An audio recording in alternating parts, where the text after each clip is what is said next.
Welcome to Champions Collective. We're excited to bring you next level access to your favorite football players with this upcoming interview. Be on the lookout for our Champions Collective NFTs that acts as an exclusive members only pass. In addition to this great content, members will have access to tailgates, watch parties, golf tournaments, meet and greets, exclusive merchandise, signed memorabilia, ticket packages, and much, much more. Stay tuned for more details coming soon. Now, let's get to our awesome show. Ladies and gents, welcome back once again, Champions Collective Podcast. I am Bryant McFadden, and I will be your host for this episode. I'm your host for every episode, so you guys should know exactly how we rock and roll. Let's take our talents up to the Big Ten. For this episode, man, we got an outstanding member of the Maryland football team, Maryland Terps, secondary play, an outstanding player, not just for the university, but in the entire Big Ten. Maryland sophomore DB Dante Trader Jr. is joining us. First and foremost, make sure you guys give my guy a follow on Twitter at Dizzy Dante. Instagram, you know the kids really love the IG, so make sure you follow him on Instagram as well at Dante.Trader. Dante, how you doing? How you feeling? I'm good. Living life, you know. No question. It's a great day to be alive, as in every day is. So let's take advantage of it, right? That's what we're going to do. So let's get to the beginning of it. You know, tell us about Delaware, Delaware, right? What it's like to be a D1 product out of that area. I mean, it means a lot. I mean, because a lot of people don't come from that state. I mean, you can count on, one, two hands on how many people made it out of that state. And I got a big following. Once I got my first couple offers, people were like, you're going to make it, do it for us. Because, a lot of people back home, we always grew up with them big dreams, but not a lot of us can, make it, because that scope in Delaware, I'm a small town kid, small town school. Most people don't even know where Delaware, Delaware is. Most people don't know Delaware's a state, so I live like that. But yeah, man, it just means a lot coming from a small town for me. So check this out, Dante. We did a little research on your Twitter, right? And you have to sell this scrapple egg and cheese sandwich to our viewers and our listeners. What is your pitch and what is that sandwich about? It's just more of a Southern Delaware thing. A lot of people don't even know what scrapple is. I would call it. I never heard of scrapple, by the way. You gotta feel me. To be honest, it's really the breakfast version of a hot dog. It's all the scraps are in it. That's why it's called scrapple. Gotcha. It's just a salty, breakfast food. So I like to put, me and my dad, I got it from my dad, bagel, egg and cheese with scrapple and then put some jelly on it. Mm-hmm. It's a little sweet and salty. It sounds disgusting, but it's what I grew up on, and mom always made it on Sunday mornings. Just raised off of it. So, do you make it for yourself now that you're not in the house anymore? Yeah, I'm making it occasionally, but I don't always cook. But yeah, when I'm feeling it, when I feel like cooking out, I'm craving it, I'll cook up some. Have any of your teammates tried it out? No, they call me crazy. They laughed. They was like, "Bro, I'm not trying no scrapple. I don't even know what scrapple is." Yeah. Well, you know what? I'm a food guy, so I wouldn't be appalled to not trying it. I think I would try it, but it sounds like it's a lot going on. It's very, very intense. So I take your word for it. You gotta try it. With that being said, let's transition to football, right? I mean, you're part of a talented secondary, one of the best safety duos in college football in the Big Ten. Tell us what your relationship is, what your relationship is like with Beau, and what type of bond do you guys have? I mean, this is a brother relationship. As soon as I came in as a freshman, he took me under his wing and helped me out. Like college athletics, we competing. They recruit me to be better than the guys they got there. He could have easily just said, you got to earn what you earn. You got to get it out the mud like I did. But no, he helped the young guy that was struggling, didn't know the ropes. He taught me from everything from on the field, the playbook, all the ins and outs of the rules and, the weightlifting stuff and all that stuff, and helped me get a good, handle on stuff, so I wasn't struggling, because he was like, "You're in my room, I'm gonna help you." So then after that, we just clicked, so we always watch a film together, staying after, extra lifts, and just hanging out outside of football. And then once we got to the point where we're both starting, that connection gets built. We bounce ideas off each other, we push each other, we argue a bunch, but we keep it at that. We two competitive guys, so we just really built that bond from my first year, from the off season on to now. So now you're just feeling this play as one. And what is the potential of your safety room? It is a limit. I feel like we haven't arrived yet, like we might be making plays, but there's a lot of plays that are not being made. We're missing. but it gets highlighted about the plays we are making. But that's just the people we are. Like, we're going to stay humble. We want to, show everybody we still got room to grow. How talented is the wide receivers that you see every day in practice? I mean, these guys have really been showing up on game day. People are starting to take notice on the talent that they have, but you see them every day. Tell us, from a personal look, how talented are they? Yeah, you can't. That word is just like, you can't even use it, because it's like talented doesn't give them enough credit. Like, those guys are really elite. Every point of their craft is just sharp. So it's like, when you're covering as a DB, you can't be a step too slow, a step behind, or they're going to be catching the ball. We got Talia throwing the ball. It's going to be on the money. So going against those guys every day, you get confidence and stuff like that. You're going to have to battle, because those guys are alphas. They ain't going to give you nothing. They're going to talk. You know how that goes. But yeah, it just builds a lot of confidence going against those guys and stuff like that. And you know what? Let me share a personal story with you. During the week of prep, when you guys were getting ready for Michigan, right? There's a big ball game traveling to Ann Arbor. Mm-hmm. I was working and doing some stuff for CBS Sports. And usually every week I give my upset alert, right? So I say, you know what? Book it. Maryland's going to upset Michigan, right? So all the Michigan fans on Twitter was attacking me. You fool, you don't know what I'm talking. You know how people have loose mouth on Twitter when they can't really see, they start calling you names. You don't know what you're talking about, blah, blah, blah, blah, blah. The game started, and I think Michigan scored fast, right? They scored like the first touchdown, right? Mm-hmm. They scored the first touchdown. First 10 seconds. The first 10, that's what it was, the first 10 seconds, right? So I'm at my kid's soccer game, and my phone vibrating like it's having a seizure. My Twitter mentions are going bananas, right? All Michigan fans jumping on me. I can't see the game. I'm like, dang, what's going on? So then my phone got silent. It got quiet. That's when you guys started to come right back in that thing, right? Started jumping back in that thing. So I looked to see what was going on. I was like, I'm not going to say anything, because there's still a lot of ball left to be played. But I said all that to say this. You guys earned a lot of respect that ball game. Yeah, we did. Granted, you lost, but you earned a lot of respect. That game was closer than the final score, especially in the second and third quarter.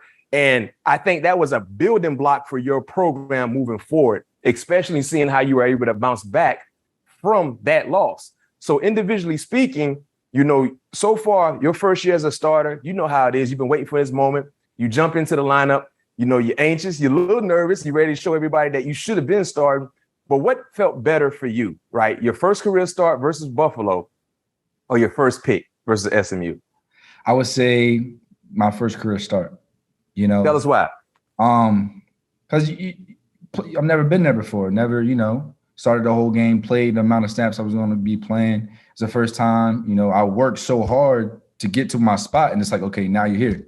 Now what you going to do? It's one of those. It's like, all right, you worked your butt off, you had your goals, and now you got to perform. Now you're the guy. You got to make plays, and if not, it's a business. They're gonna replace you. So you got to be on your P's and Q's. So I was like, the day before, I'm like, talking to God. I'm big, so I'm talking to God. Praying, and I'm just like, you get all the glory, but keep me in the moment. I don't want to get too high, too low, because stuff is going to happen in this game. I was able to go out there and play a solid game, but, I feel like my first career start was buried in my interception. Yeah. And with that being said, as you get more acclimated to being a starter, jumping out there with the first group, right when the kickoff kicks off, first defense, that huddle. Mm-hmm. But what is the feeling like? I never had this happen to me, because when I did have my pick six, it counted. But what was the feeling like for you when you got your pick six call back against Michigan State? Look, all I know, it was one of those, like, everybody's on me. I'm hyped. I talked to a couple of people, like, I'll come out and say that I called it. I was like, I'm going to get a pick six. I talked to a bunch of people before the game. Like, I need a pick six. I was like, okay. So I was just playing the game, letting it come to me. Saw the ball out of his hand. I was like, oh, that's an overthrow. And the spot, ran down there. All my boys is on me. I'm just like, oh, yeah, we lit. Then everybody's like, defense be ready. I'm looking at Coach Loggs. I'm looking at my defense. I'm like, what you mean? And there's a flag. And I'm just like, it was just demoralizing. It's like killed the whole momentum. And then I'm just like, we got to go back out there and play defense. So all my adrenaline is just rushing and stuff like that. I'm just like, no way, they just took that from me. Yeah. And I'm like, all right, scrap it out. I said, you know what? I'm going to get another one. I had to get that mindset, because I was already like, thinking bad. I was mad. It was negative stuff like that. But, You know, it happens.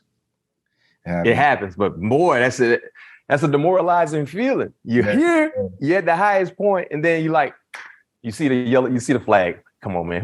Not on us. But don't worry, you get you one this weekend. Speaking of that, you're playing against a talented Purdue team that's energized, playing some pretty good football. What are the biggest keys to victory versus Purdue this weekend, outside of you getting that pick six? Oh, yeah. Biggest keys is just playing Maryland football. Purdue is a very good team. Don't let their record fool you.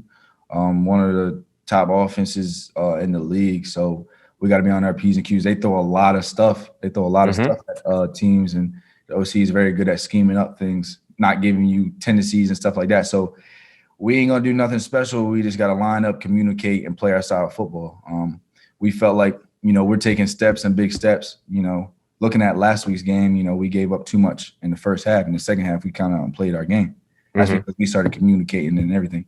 Carrying that over to Purdue, we got to communicate and run to the ball and, just play our game. That's about it. Nothing special. A year ago, you guys started off hot as well, 4-1, but didn't have the finish that you wanted to have. What does this group have to do to have a better finish than last year's team?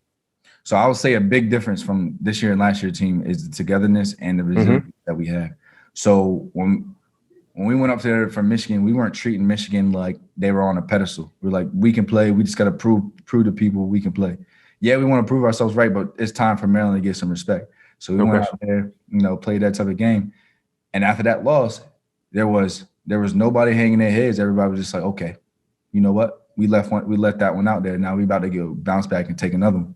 So we was able to come back the next week, have a great practice, turn the page and get ready. So it's like I say, the resilience keeps teams in the game. When you're down and not on track, that next week of practice is big. And that's why I take a different feeling from last year when I was a freshman. You could feel it in the locker room and on the team, and just like coaches are getting nervous. It's like, you're playing not to lose. Like, bro, you got to play to win. We ain't winning.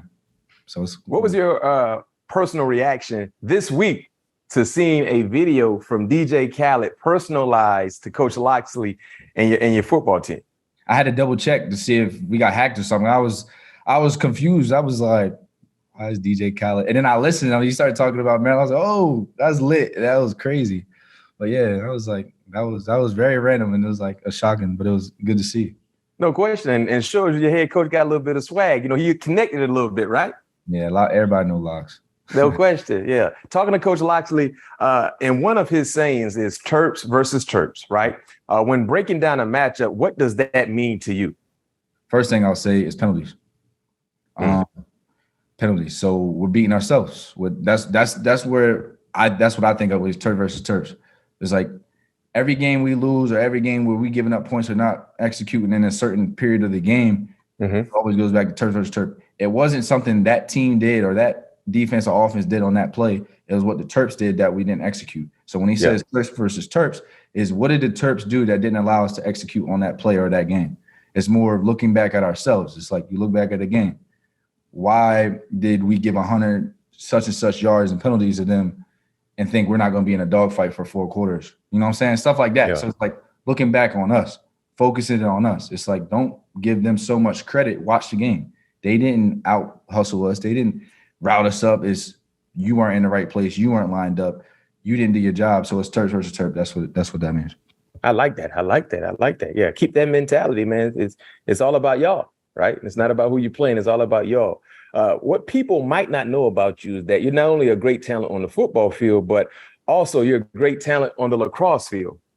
Do you plan on playing for the defending champion Terps this upcoming season? Have you thought about it? I talk about this a lot in the media. That's the plan. As long as I stay healthy, that's the plan. I'll go out there in the spring and play with them boys. It's always been that was my first dream.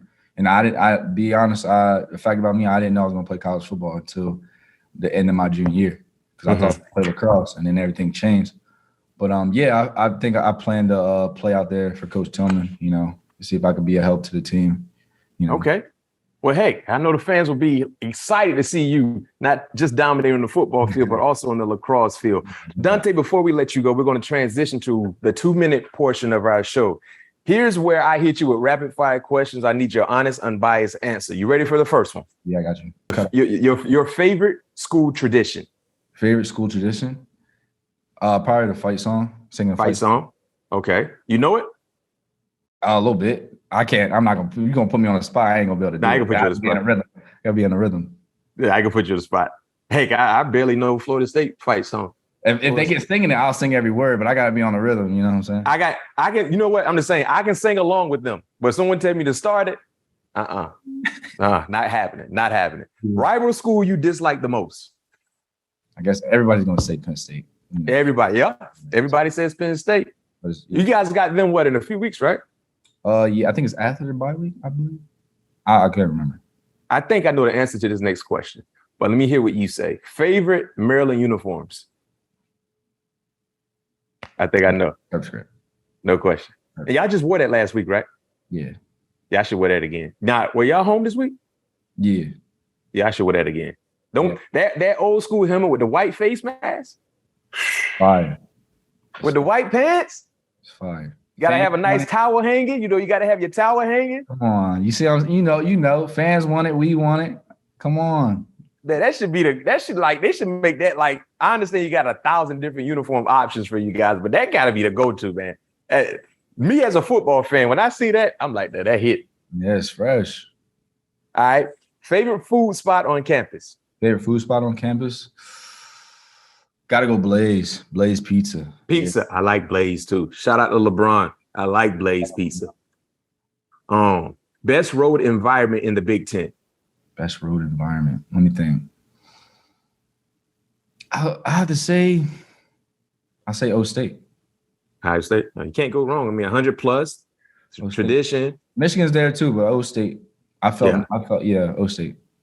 Sports hero. Who is your sports hero? Kobe Bryant. That's mine too. A Kobe tat. Kobe Man, I got a pair of the Grinches right over there right now, man.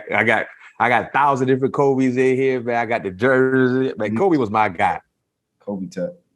Okay. Well, heck, I ain't got no tattoos, but you all the way one up on me. You got the mama tattooed on you? Yeah, mama mentality and the scythe. Okay. All right. Last question for you. Who is the GOAT at your position? It can be professionally.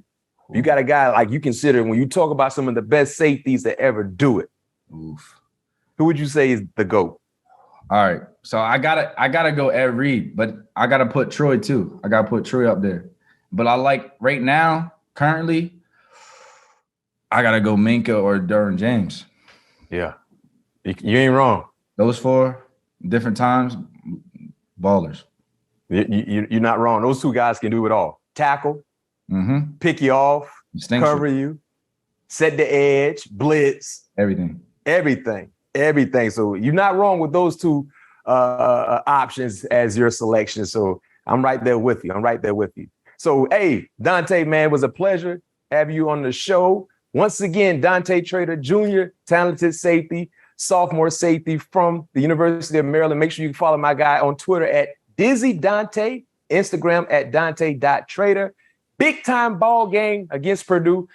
For y'all, the fellow defenders that play with Dante, I don't know if you're going to hear or see this, but when he get that pick this week and return it, please don't hit nobody in the back. Don't jump off sides, no offsides, no illegal hands, don't hit no. Just do what you're supposed to do and get in somebody's way and let the man do the rest. Is that fair? That's fair. No doubt. We appreciate you.